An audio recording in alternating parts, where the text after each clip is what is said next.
All right, welcome to another deep dive today. Excited to be here. So this time, we're diving into something a little different.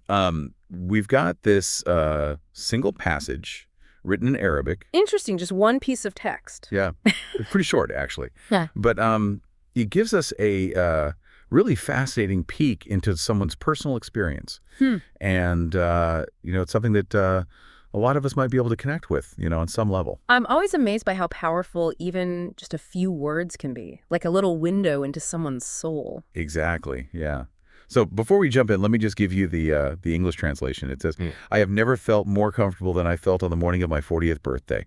I felt like I had been released.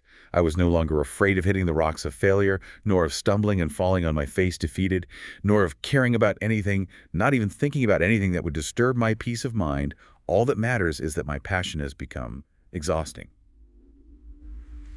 So yeah, there's a lot going on in there. Definitely. Yeah, there's this strong sense of relief, like almost a liberation. But then there's also this exhaustion, almost a burden. Yeah, that last line, right? Passion has become exhausting. That really struck me. I mean, we usually think of passion as this, positive, powerful force. But for this person, it sounds like it's become, well, a bit of a problem. Yeah, it makes you wonder, what kind of passion are we talking about here? And how did it get to this point? It's not always a smooth ride, I guess. Right. I mean, could it be a positive kind of exhaustion? Like the kind you feel after you've, I don't know, run a marathon or finished a huge project that you've poured your heart into? Yeah, maybe. Like you've given it your all and now you need a moment to, catch your breath, recharge. Exactly. Yeah. And it's interesting that, the author mentions their 40th birthday. I mean, turning 40 is often seen as a pretty big milestone, right, in lots of cultures. Yeah, for sure. It's like you're moving into a new phase of life. You've got some experience under your belt, You've probably had your fair share of ups and downs. Right, exactly. Yeah. So maybe that's part of what this sense of release is about. Like, they've reached this point where they're not so afraid of failure anymore. Yeah, maybe they've come to terms with the fact that, you can't always win. And that's okay. Sometimes you hit those rocks, you stumble, you fall. But it's not the end of the world. Right. It's all part of the journey. Exactly. And maybe that's what's giving them this new sense of peace of mind. Like, they're not letting those external pressures get to them anymore. That's a good point. It does make you wonder about those external pressures, though. What kind of things are they talking about? I mean, is it societal expectations? Career stuff, family dynamics, or maybe it's even more internal, like that pressure we sometimes put on ourselves to achieve certain things. Yeah, it could be all of those things, really. I mean, I think as we get older, we start to reevaluate those external expectations, right? And we define success on our own terms.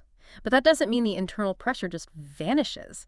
We all have those inner critics, those voices in our heads telling us we need to do more, be more.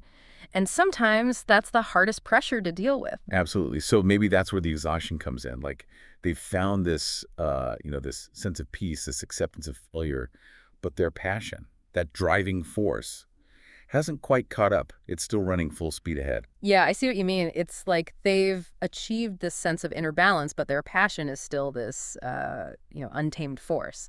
And that can be exhausting for sure. It really highlights how complex our relationship with passion can be. Right. It can bring us so much joy, so much purpose. But if we're not careful, it can also, burn us out. Totally. Yeah. It's like anything else, You need to find that balance. You need to nurture your passions, but you also need to take care of yourself. So I guess what we're seeing here is, this incredibly powerful feeling of liberation at 40, this acceptance of failure as just part of life, and then this really fascinating dynamic between passion and exhaustion. And it's something that I think a lot of people, especially those of us who are really driven by our passions, can probably relate to. And it leaves us with a really important question, I think. How do we harness our passions, without letting them overwhelm us? How do we find that sweet spot between pursuing our dreams and, making sure we don't burn ourselves out in the process? That's a great question and definitely something worth thinking about. Thanks for joining us for this deep dive. It's been a really thought-provoking one. Absolutely. Always a pleasure. Until next time.